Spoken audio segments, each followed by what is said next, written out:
Journal entry, October 24th, 2024. It's been years now since I accepted the offer to help create something new, something that went against the grain of everything I'd been told by the old guard. The plan? To build a mystery school, a society, a place, an experiment. A test to see if we could do what so many seasoned witches swore could never be done, to teach magic openly, to bring the arcane out of the shadows, and to share it with those the elders deemed unworthy.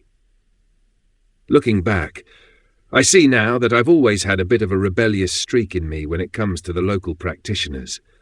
Don't get me wrong, they possess power, wisdom, and experience, but there was always something about their secrecy that rubbed me the wrong way.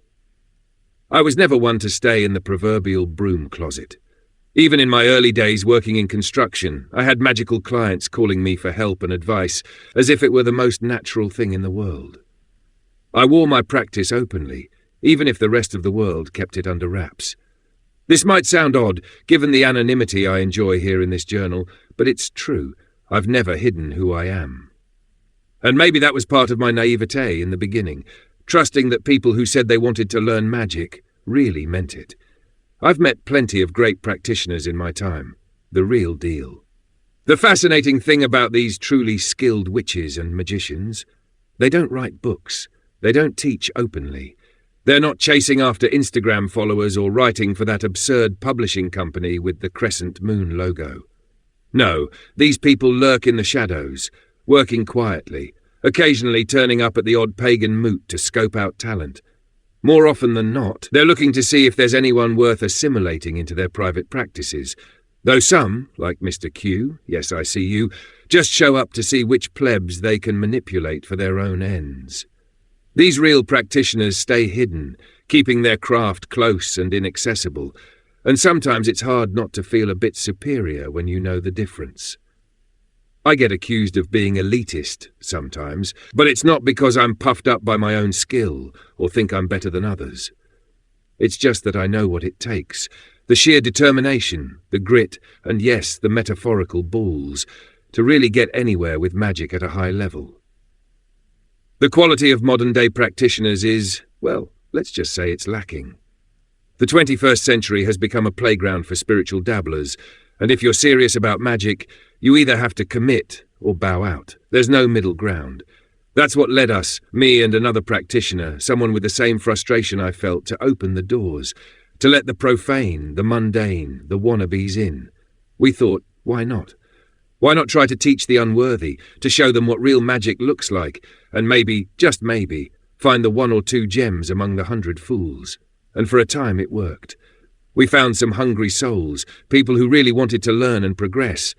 We built workshops, created communities, and soon enough, the experiment stretched across the globe.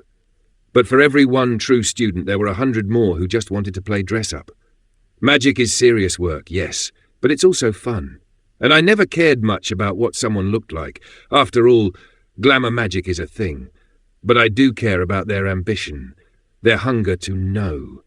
And it became clear that most people just didn't have it. They'd spend thousands of pounds on crystals without a clue how to use them.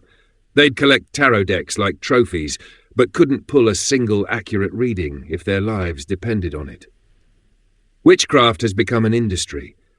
And not because there aren't real practitioners out there. There are. But because that's what people want.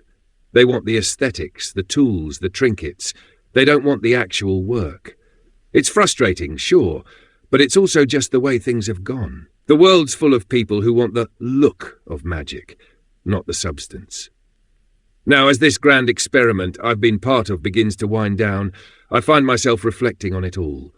I started this journey to prove the old witches wrong, to show that it could be done, that magic could be taught to anyone willing to learn. And in some ways, we succeeded.